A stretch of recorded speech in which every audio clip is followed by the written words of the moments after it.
Hear ye, imported into Charlestown, all kinds of tinware, pewtery, medicines. Oh, what's this one? Stoughton's Elixirs. If that doesn't sound like something from Harry Potter, I don't know what is. A little bit of Googling, in this blog called Rowley's Whiskey Forge says Stoughton's Elixir was actually among the earliest bitters that were brought to the drinking industry, but they were medicinal. They were stomachic.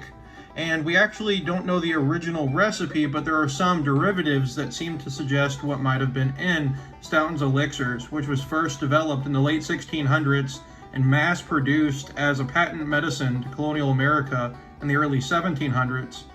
What I will need is 6 Seville oranges, very thin, put them in a quart bottle with an ounce of gentian scraped and sliced, and 6 pennyworth of Cochineal, which are a type of dye-based beetles. So I have to put bugs, I have to put gentian, which is a root that's used as a laxative, and I have to put Seville oranges, which are sour. Seville oranges, unfortunately, are not readily available in America for much of the year, so we're gonna have to use something else that's sour, perhaps like a lemon.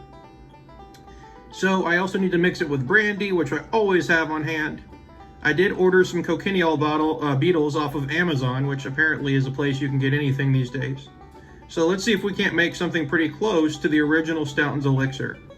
So as always, I'm not going to use the original proportions because they're made for large apothecaries. So I'm going to use root of gentian, which I already had in my 18th century surgery chest.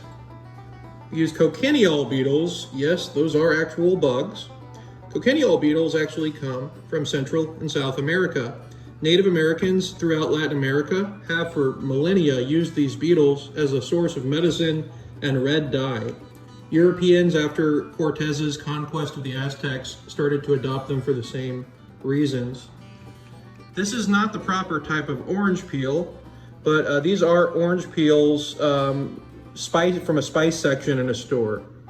To add the sour taste that Seville oranges would have given, we're going to add a little bit of lemon, kind of sour, and also some brandy, which is part of the original mixture.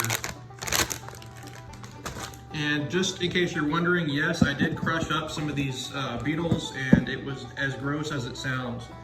But you can see that kind of red dye color that it puts off, known as carmine. I'll zoom in on that gentian root and carmine, which is from the Cochineal beetle. Gross.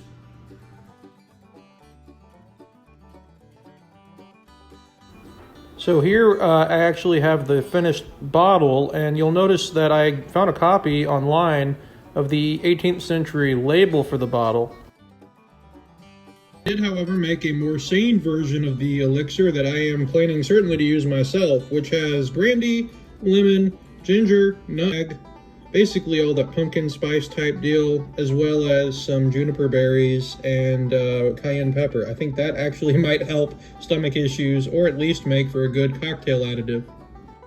As ever, please don't repeat any of the experiments on this channel, and especially please don't try any of these medicines. They are not meant to be repeated. They are meant for historical demonstration purposes only. Keep it real, keep it gross, and keep it historical.